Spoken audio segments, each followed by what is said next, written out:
पहले कवि आए थे, उन्होंने कहा कि मैं कवि नहीं हूँ, मेरे अंदर कवि का भूत है। और मुझे मेरे पति क्या कहते हैं वो आप सबको बता देती हूँ।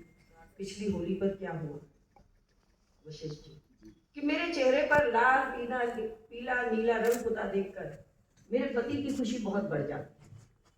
मेरे चेहरे पर लाल नीला पीला रंग पुता देखकर मेरे पति की खुशी बहुत बढ़ जाती है।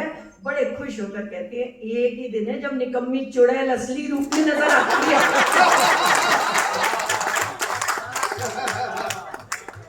हंसने के लिए मुझे कहीं नहीं जाना पड़ता, क्या जरूरत क्या है। और मैं तो सबको यही घर में ही सामान मौजूद है हंसाने का। बिल्कुल, हम तो पति पत्नी मस्त रहते हैं। और मैं तो एक बात कहती हूँ कि टेंशन लेनी ही नहीं चाहिए, लेने की चीज ही नहीं है। आप लेना ही चाहते हैं तो द्वारका में फ्लैट लीजिए, कहीं कोठी लीजिए, बंगला लीजिए, गाड़ी लीजिए, लोन लीजिए, निकल लीजिए। अच्छा, लोग कहते हैं कि भाई तू टेंशन नहीं लेती और तू सरदारों के बारे में या पति के बारे में कह देती है। तो मैंने कहा मैं बिल्कुल नहीं डरती, बिल्कुल टेंशन नहीं लेती। बोले कैसे? मैंने कहा इतिहास गवाह है, हम तो देश की गद्दी पे भी चुपचाप 10 साल बैठे रहे, हमने टेंशन नहीं ली।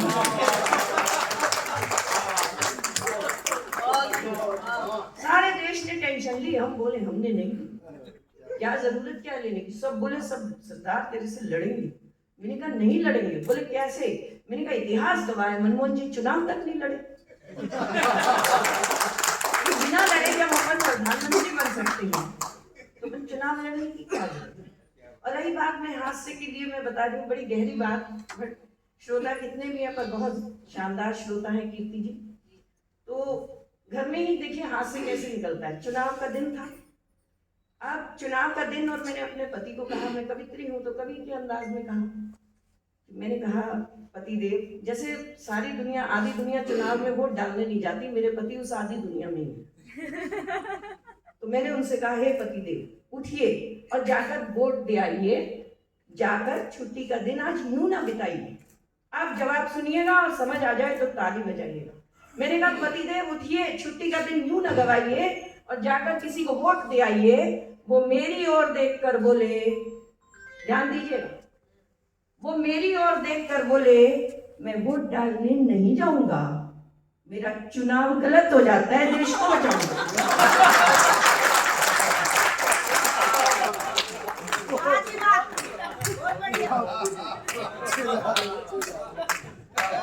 मीना जी सबसे ज्यादा ताली बजा रही है। उनका चुनाव सही है, गलत है, देखना पड़ेगा। तो फिर मैंने कहा कि उठिए, सुनिए, वोट डालकर आइए, किसी समझदार को जिताइए। तो बोले तेरे जैसे मूर्ख ऐसी बात करते हैं, समझदार तो इस देश में चुनाव नहीं लड़ते।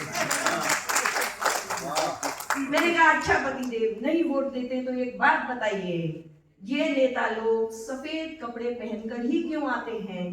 बोले इतना भी नहीं जानती, चुनाव जीतने के बाद उनके लिए जनता यानी हम मर जो जाते हैं।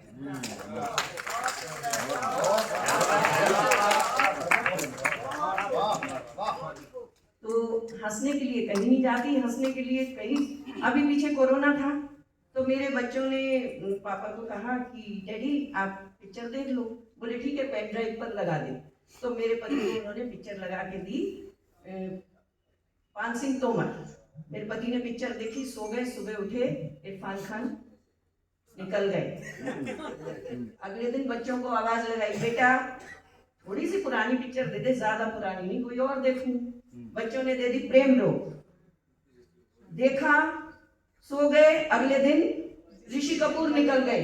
तीसरे दिन मेरे पति देव ने आवाज लगाई, काके शादी दी वीडियो दे दे, तेरी मम्मी नू भी देख लो।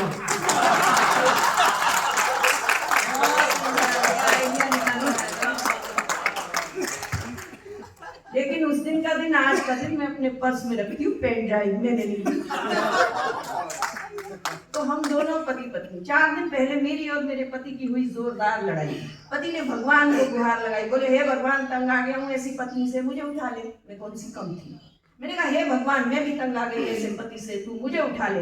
पति बोले भगवान मेरी एप्लीकेशन छोड़ दे, जल्दी से पत्नी की लगा दे। हम दोनों पति पत्नी इसी तरह लड़ते झगड़ते जिंदगी गुजार लिया करते हैं, पर हम दोनों एक दूसरे से नहीं उस ऊपर वाले से डरते हैं। वो जैसे चाहे डुगडुगी बजाता है, वो जैसे चाहे सबको नचाता है, सिर्फ और सिर्फ उसी के हंसाने से हंसती है ये दुनिया, वरना इस दुनिया में कौन है जो आज दूसरों को हंसाता है।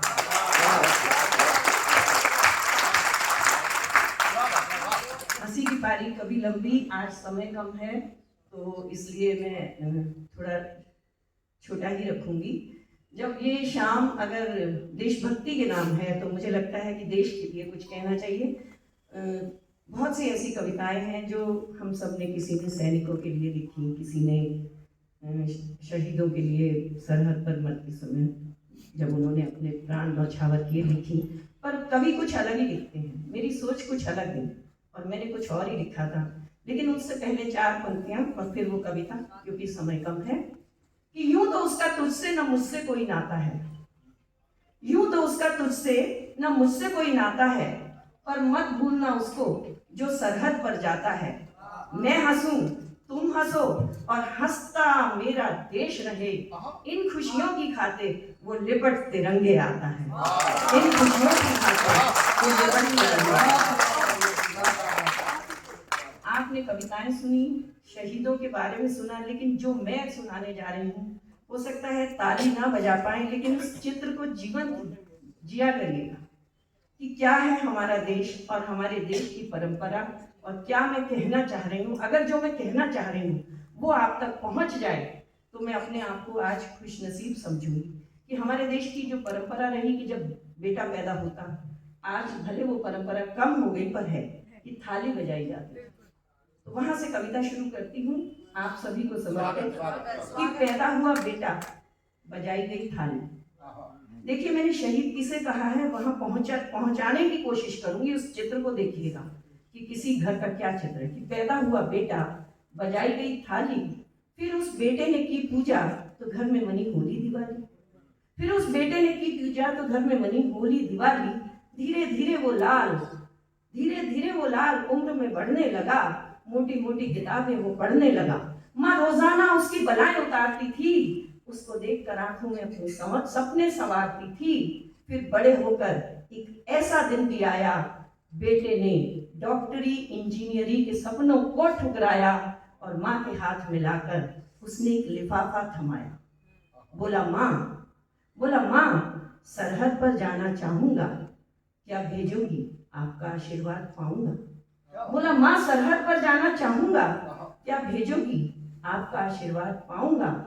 माँ ने रख पत्थर कलेजे पे, बेटे को सरहद पर भिजवाया। माँ ने रख पत्थर कलेजे पे, बेटे को सरहद पर भिजवाया। इकलौता पुत्र था पर माँ भारती को बड़ा बनाया। अब वो पुत्र होली दिवाली घर ना आते थे, चित्र देखिएगा। अब वो पुत्र होली दिवाली घर ना आते थे, बस फोन पर ही माँ पापा पत्नी या बहना बच्चों से बतियाते थे। एक दिन ऐसा दिन भी आया जब सरहद से उसे बुलावा आया। जीत गया मेरा करगिल, पर माँ का वो लाल बच न पाया। जीत गया मेरा करगिल, पर माँ का वो लाल बच न पाया। दे तोपों की सलामी उसे सुला दिया गया, तिरंगा कफन उड़ा दिया गया। आज भी जब माँ को बैठे बैठे अनायास ही उस बेटे की याद आती है, माँ फोन करने के लिए तत्काल फोन को उठाती है। फिर याद आता है कि बेटा तो है नहीं दुनिया में। मार माथे पर फोन वो बिलक बिलक जाती है, तब तन्हा की ये लेखनी कहे वो माँ जिंदा शहीद कहलाती है।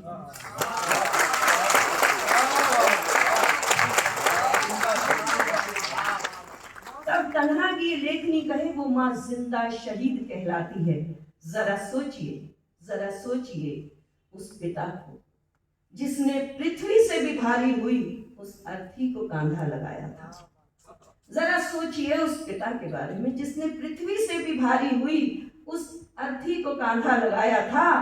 कांधे पर आज वो था जिसे उंगली पकड़कर चलना सिखाया। आज भी जब बेटे का जन्मदिन आता है, वो पिता नम आंखों से फोटो के आगे ही मोमबत्ती जलाता है।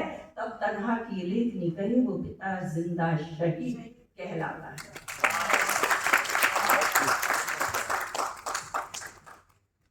माँ बाप के सामने आंखों को नहीं भिगोती है, माँ बाप के सामने आंखों को नहीं भिगोती है, पर रातों को जाकर देखिए बहना तकिए में मुंह छुपा कर रोती है।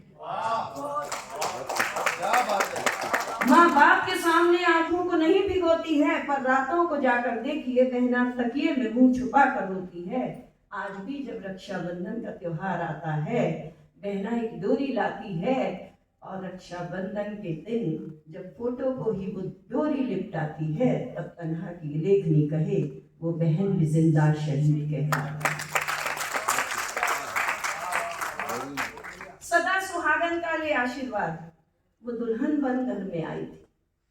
सदा सुहागन का ले आशीर्वाद, वो दुल्हन बन घर में आई थी। फौजी के नाम की लाल चूनर उसे उड़ाई थी।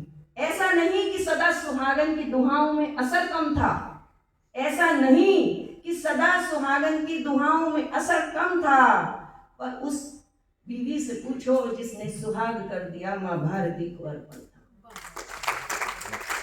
आज भी जब वो पत्नी शीशे के आगे सफेद चूनर ओढ़ कर जाती है, तब तन्हा की ये लेखनी कहे वो पत्नी भी जिंदा शहीद कहलाती है।